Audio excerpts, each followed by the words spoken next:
नरेंद्र मोदी से जो हनुमानगिरी दिखा रहे हैं चिराग पासवान जी, पार्टी छीन ली। कि मुकेश सहनी के सीटों की संख्या दिल्ली में जो चर्चा हो रही है, तेजस्वी मलाहों को देते नहीं है। मुकेश सहनी का कार्यक्रम हुआ है वहां पर, तब से मुकेश सहनी काफी अग्रेसिव हो गए हैं। आज रामविलास पासवान को क्यों याद किया जाता है? उन्होंने जाते जाते भाजपा को जीत की चाबी दे दी। परिस्थितियां तय करती हैं कि किसको कितनी सीटें मिलेंगी। जी।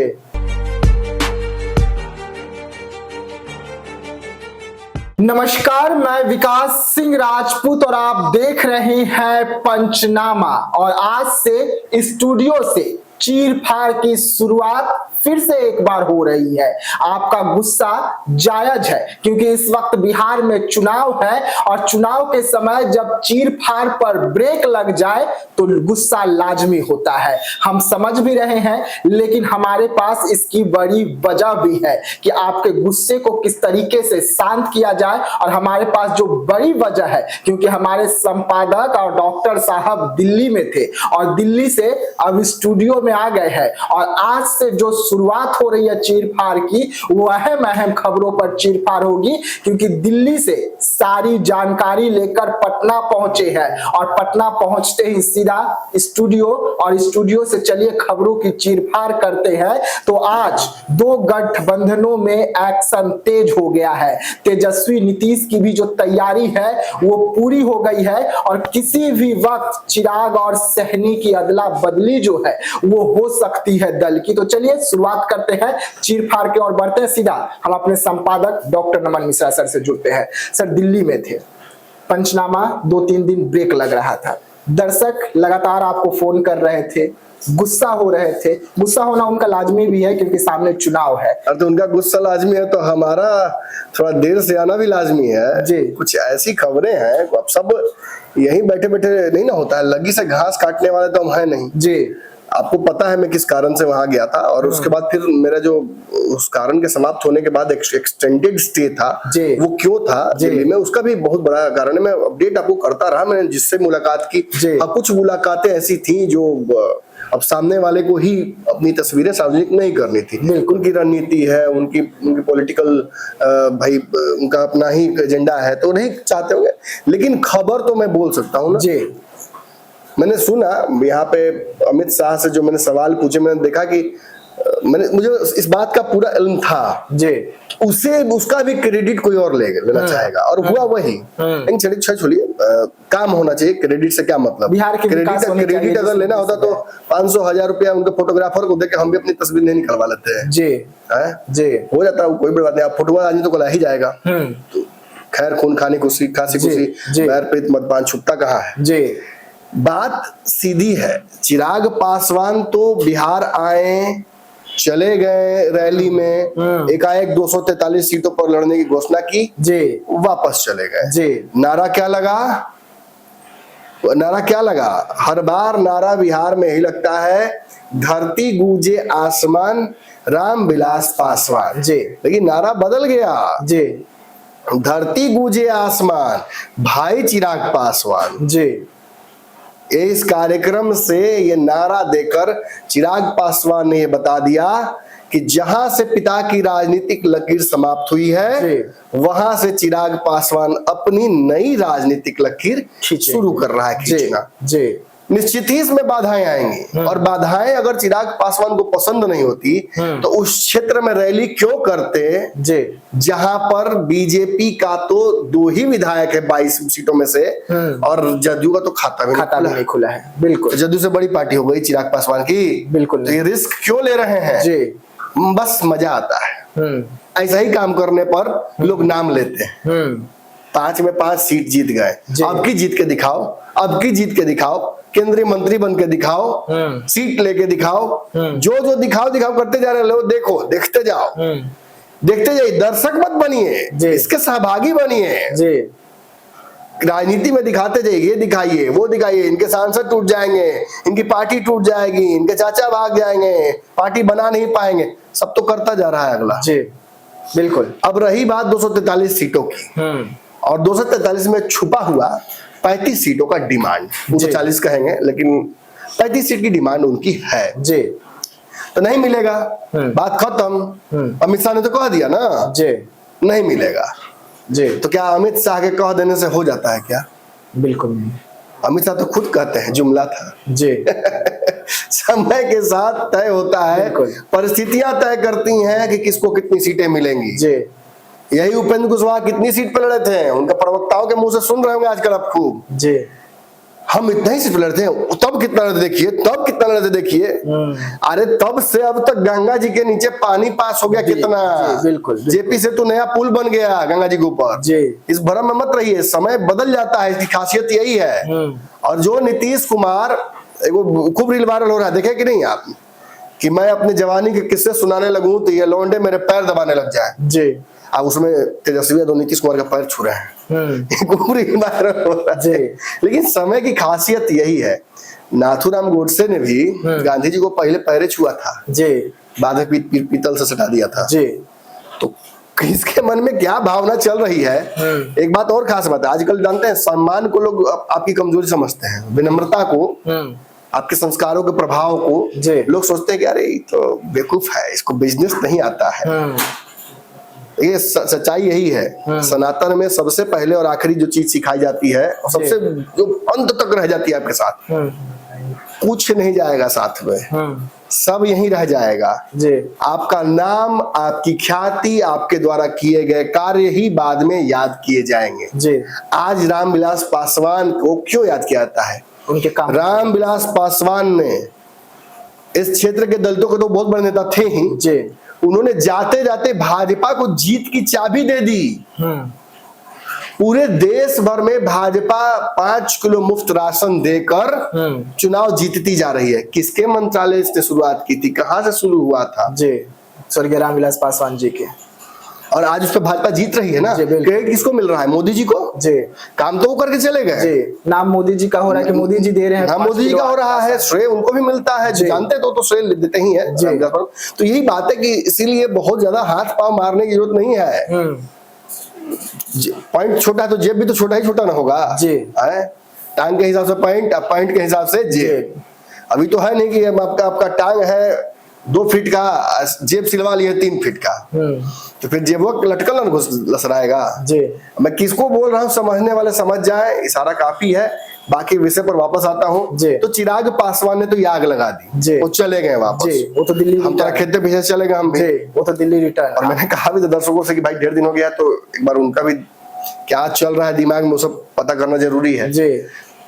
दूसरा, यहाँ पर जब से मुकेश सहनी का कार्यक्रम हुआ है वहां पर, जी, वाल्मीकि नगर में, जी, तब से मुकेश सहनी काफी अग्रेसिव हो गए हैं। 2-3 बार सार्वजनिक उपस्थितियां हुई हैं और 2-3 बड़े विरोधाभासी टाइप के बयान आए हैं। जी। इसका मतलब ये नहीं कि मुकेश सहनी की राजनीतिक दिशा उनको समझ में नहीं आ रही है, नहीं। इसका मतलब ये है कि ये व्यक्ति ही स्टक बिटवीन 2 ऑप्शंस, 2 चॉइसेस के बीच में मुकेश सहनी, मतलब he is spoiled for choices. इतना रास्ता मौका मिला हुआ है कि समझ ही नहीं पा रहे कि किधर जाए। उनके एक हाथ में भाजपा द्वारा दिया हुआ लड्डू है जिसमें केंद्रीय मंत्री तक की संभावना है। जी। दूसरे हाथ में तेजस्वी यादव से जो वो मांग रहे हैं, क्योंकि तेजस्वी ने दिया नहीं है। जी। और पिछला ट्रैक रिकॉर्ड ये कहता है कि तेजस्वी देते नहीं है, तब तो भागे थे, मलाहों को देते नहीं है।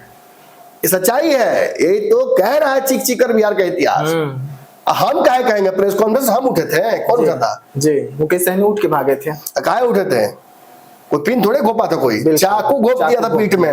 जी, ये उन्होंने खुद कहा था। वो अभी भी कहते हैं तो कि मैं उस समय भागा था, मेरे पीठ में चाकू घोपा। अरे तो कोई उंगली में लगा हुआ कांटा है कि दर्द 1 दिन में ठीक हो जाएगा? बिल्कुल। पीठ में लगा हुआ चाकू तो हमेशा याद आएगा आपको। जी, जी। और ठीक है, मैं मानता हूँ कि भाजपा ने धोखा किया, लेकिन भाजपा ने आपको कम से कम विधायक 4 को जीते ना आपके। जी। अब बिहार में मंत्री बने थे ना। बिल्कुल। भले ही सब कुछ छीन लिया, अब आप कहिए कि भाजपा ने छीन लिया, भाजपा के इतना ना उड़ने ही लगे थे कि हम लोग को करना पड़ा ये। जी। रिश्ते तो राजनीति में नीतीश कुमार भाजपा के कई बार खराब हुए हैं। आज किसके साथ कौन है? वही दोनों है, दोनों साथ ही हैं। जी। तो राजनीति में there no permanent enemies and no permanent friends जी इसी हिसाब से बिहार की वर्तमान राजनीति चल रही है। और दर्शकों मैं आपका ध्यान इसी तरफ खींचने वाला हूं। अब आए हैं तो बहुत बड़ा धमाका तो करबे करेंगे।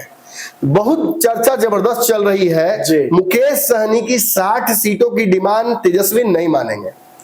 इस जन्म में तेजस्वी यादव मुकेश सहनी को इस चुनाव में 60 सीट नहीं देंगे।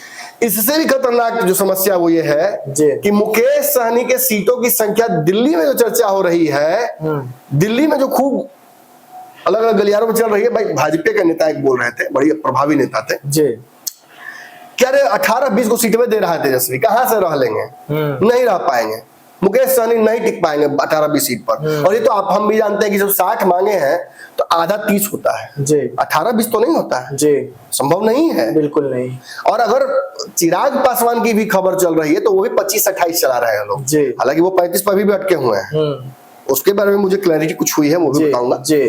तो ये दो दल जो है ना, इनका वोट भी लगभग मिला जुला कर सिमिलर सा है। दोनों ऐसे नेता हैं जो युवा हैं जी, दोनों फिलहाल सीएम के कैंडिडेट तो नहीं है जी, लेकिन दोनों की पार्टी चाहती है कि सीएम बने।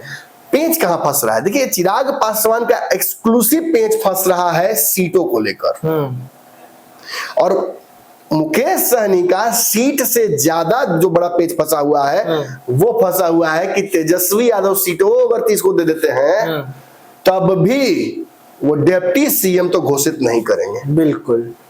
और पहली शर्त क्या है, डिप्टी सीएम जब निकले वहां से कार्यक्रम करके तो 2 ही तो बयान तक दिया है, जो 2 बयान तो कही दिया, लेकिन 2 ही बयान दिया है जो सुनने लायक और समझने लायक है और जिस पर बिहार की राजनीति आगे काम करेगी जी। एक कि मोदी जी हमें आरक्षण दे दे तो उनके लिए जान दे देंगे, प्राण तक हम दे सकते हैं, प्राण तक दे सकते हैं। प्राण किसके लिए दिया जाता है, आपने पढ़ा है साहित्य, मतलब उतना नहीं पढ़े हैं, अच्छा ठीक है, हिंदी फिल्म देखे होंगे रोमांटिक, बिल्कुल, दिल क्या चीज ये जान दे दूं, सुने ना कहानी, गाना सुनबे क्यों होंगे जी। प्रेम में पड़ा हुआ प्रेमी अपनी प्रेमिका के लिए जान देता है जी। माँ अपने बच्चों के लिए जान दे सकती है, ट्रेन से बचाने में कूद गई वहीदा रहमान, तले बच्चा बच गया, माता जी का आंखें गायब हो गया, और वही बच्चा बाद में मिलता है तो फिर पता नहीं चलता, कह रहे माँ आप ही थी, फिर वो आंख देता है तो फिर तारे पत्थर लग गया तो आंख उनका वापस आ गया, अरे तुम तो मेरा ही बेटा हो, तुम के मेला में बिछड़ गए थे। ये प्रेम जो है जान देने पर मजबूर अगर कर दे तो आप सुने भी होंगे, कहा समा के सामने आते हैं परवाने और समाप्त हो जाते हैं जी, समा के सामने आते हैं और जल जाते हैं, समाप्त हो जाते हैं जी। ये प्रेम ही ना है, पता है उन्हें कि जल जाएंगे, और ये प्रेम यदि है किसी को तभी ना वो जान देगा जी, बिल्कुल। अब देखिए बिजनेस में तो नहीं होता है ना, एक काम कीजिए आप 5 टेलर हमारे यहाँ बालू गिरवा दीजिए, आपके जान दे देंगे, ऐसा होता है क्या, ये आदर प्रदर होता है क्या, संभव नहीं है, संभव है मुकेश जी कि आप हमारे लिए कुछ कर दीजिए हम आपके लिए जान दे देते हैं, संभव ही नहीं है जी। ये ना बिजनेस में चलता है ना राजनीति में चलता है जी, नॉट एक्सेप्टेबल एट ऑल। इस पर एक कहानी भी बड़ा मजेदार है, मैं बस मैं सुना देता हूँ, विषयहीन होना जरूरी है इसको समझने के लिए।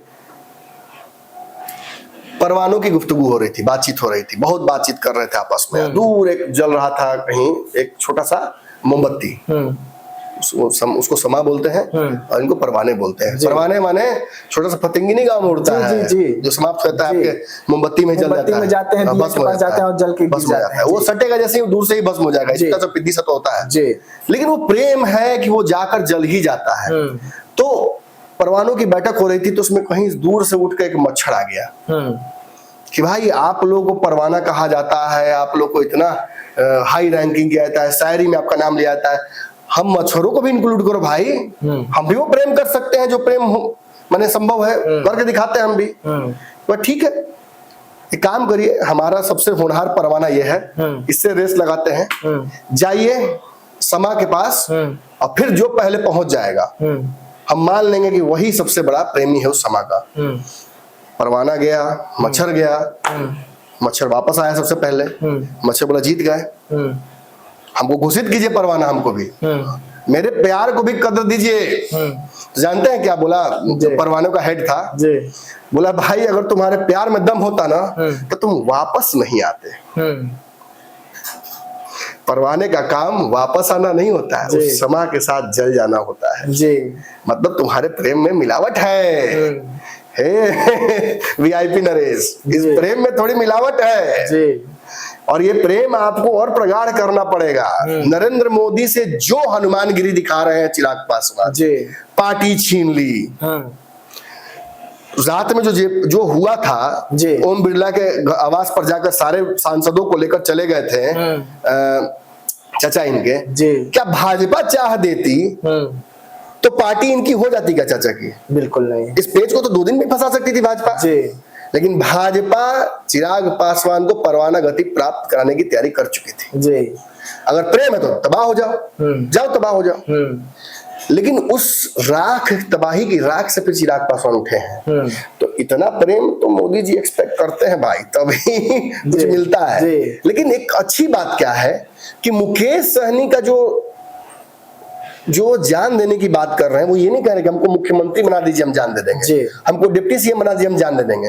एक समाज के लिए, कलेक्टिव गुड के लिए, सर्वहित के लिए, अपने समाज के हित के लिए, मेरे समाज को आरक्षण दे दीजिए, हमको आप ही मेरा जान ले लीजिए। बिल्कुल। तो ये हो सकता है, ये हो सकता है। और इसी कड़ी में मुझे लगता है कि दिल्ली में, जो मैं बार बार कहता हूं कि भाजपा की एक टीम लगातार मुकेश सहनी को अपने पाले में करने की कोशिश कर रही है, वो हरी सहनी और राजभूषण चौधरी के पैरेलली उसे नहीं लगता है कि ये लोग काफी हैं। हालांकि इनकी भी एक बड़ी टीम है जो मानती है कि हम काफी हैं, तो हो सकता है कि वो उस तरफ से वो दिमाग लगाने की कोशिश कर। इसीलिए मुझे लगता है कि कहीं ना कहीं मुकेश सहनी की जो एक्सपेक्टेशंस है उनमें थोड़ा सा, मतलब मुझे लगता है कि रीजनिंग कम है। भाजपा अगर आरक्षण को लेकर मान भी जाती है तो फिर डिप्टी सीएम तो दे नहीं पाएगी। बिल्कुल। फिर केंद्र में मंत्री की डिमांडिंग की ऑटोमेटिकली क्वालिफाई कर जाती है। भाजपा फिर ये सोचेगी कि राजभूषण चौधरी को हटाकर देना होगा, एक साथ तो हो नहीं सकता है संभव। फिर सीटों की डिमांड, अब पहले ही से एनडीए की स्थिति देखिए, पहले ही से 2, 4, 5 तक सीट नंबर चल रहा है। अब उसमें मुकेश सहनी आएंगे तो मुकेश सहनी पिछली बार कितना सीट ले रहे थे? 11-12 सीट ले रहे थे। उतना सीट देना संभव है? संभव ही नहीं है इस वक्त तो नहीं। बिल्कुल 10 सीट से ज्यादा नहीं दे पाएगी भाजपा मुकेश सहनी को। अगर बहुत प्यार दिखाती है तो पिछली बार इतना दे पाएगी। किस में से काटेगी? अपना नीतीश जी का किसका काटिएगा? बिल्कुल। पहले ही दोनों 100 पर आ गए हैं, अब इससे नीचे तो 90 पे जाएंगे, और इससे नीचे तो नीतीश आएंगे नहीं। बिल्कुल। और ये पेच फंस रहा है यहाँ पे। दूसरी तरफ चिराग पासवान की बात मैं तेजी से बता दूं। चिराग पासवान 243 सीट पर लड़ने की बात जब कर रहे हैं तो बार बार कह रहे हैं कि मैं सभी अपने सहयोगियों के सीटों पर मेहनत करूंगा, ना कि मैं कैंडिडेट खड़ा कर दूंगा, वो ये कह रहे हैं। और इस पर लंबी बातचीत उनसे हुई। हाँ, ये जरूर संभव है कि चिराग पासवान को अगर पूर्व की तरह फिर 15, 20 सीट, 25 सीट करने की कोशिश की जाएगी तो फिर चिराग पासवान ने बहुत खतरनाक तैयार कर रखा है फिल्म, जिसका ट्रेलर वो बहुत जल्दी लॉन्च करने वाले हैं। जिस फिल्म के को लेकर मतलब बहुत ज्यादा जानकारी मेरे पास भी नहीं है। अब बोलेंगे तो कहेंगे वो पता है, लेकिन मुझे नहीं पता सच्चाई में, मुझे इतनी जानकारी नहीं है। लेकिन इस कड़ी में काम शुरू हो गया है और चिराग पासवान एक वैकल्पिक रणनीति पर काम अभी से शुरू करने लगे हैं। पहला चॉइस उनका एनडीए के साथ लड़ना, नीतीश कुमार को फिर से मुख्यमंत्री बनाना है। दूसरा उनका जो प्लान है उसमें वो खुद मुख्यमंत्री बन जाएंगे। अब इससे मैं नहीं बता, मतलब पहला प्लान नीतीश कुमार, दूसरा खुद, दूसरा में वो फिर खुद के लिए लगेंगे। और जो प्लान्स 2027, 28, 29 में मोशन में आती, वो अभी ही मोशन में आ जाएगी। जब ये कहने का मतलब कि खोना, आपको ये सोचना किसी भी इस तरीके के दाव में नहीं सोचा जाता है कि मैं कितना लगा रहा हूं और कितना घाटा हो सकता है और कितना फायदा हो जाएगा। 5 रुपए लगा रहे हैं, 5 रुपए का घाटा होगा, अब 500 रुपए मिल जाएगा, तब तो ये दाव खेलने लायक है। तो जो चर्चाएं हो रही हैं कि चिराग पासवान इस तरफ आएंगे, ये तभी संभव है जब सीटों को लेकर अंतिम भी विकल्प समाप्त हो जाएगा। मुझे लगता है कि नेक्स्ट वीक में इनकी मुलाकात होने वाली है, एक बड़ी बैठक होने वाली है बिहार में। हो सकता है कि बैठक दिल्ली ट्रांसफर हो जाए, तब तय हो जाएगा कि चिराग पासवान किस तरफ जाएंगे, वो उनके बातचीत से बन जाएगा। और मुकेश सहनी की संभावनाएं ज्यादा है कि वो एनडीए की तरफ चले जाए। तेजस्वी यादव को थोड़ा सा अपने स्पाइस को, अपने जो आंख कान नाक कान है, इनको एक्टिवेट रखना होगा, क्योंकि मुकेश सहनी जाने का मतलब तेजस्वी की आखिरी संभावना भी मुख्यमंत्री बनने की समाप्त होना। चलिए, तो पंचनामा देख रहे थे आप, जहां पर हमारे डॉक्टर साहब जो है वो क्लिनिक से खबरों की चीरफाड़ कर रहे थे। और मुकेश सहनी जब एनडीए में चले आते हैं तो तेजस्वी यादव और लालू प्रसाद यादव जो सपना संजो कर रखे हैं तेजस्वी के लिए कि वो सीएम कुर्सी पर बैठेंगे, वो भी समाप्त हो जाएगी। तो वहीं पर चिराग पासवान किस तरीके से सीएम कुर्सी तक पहुंचेंगे, इसको लेकर भी रणनीति जो है अब तैयार की जा रही है। उस रणनीति के साथ अगर चिराग पासवान उतरते हैं तो बिहार में बहुत कुछ बदल सकती है। उस पर भी हमने आपको पूरी विस्तार से चीरफाड़ करके बताया। तो कल फिर हाजिर होंगे, बने रहिएगा हमारे साथ पंचनामा में। दीजिएगा इजाजत, धन्यवाद।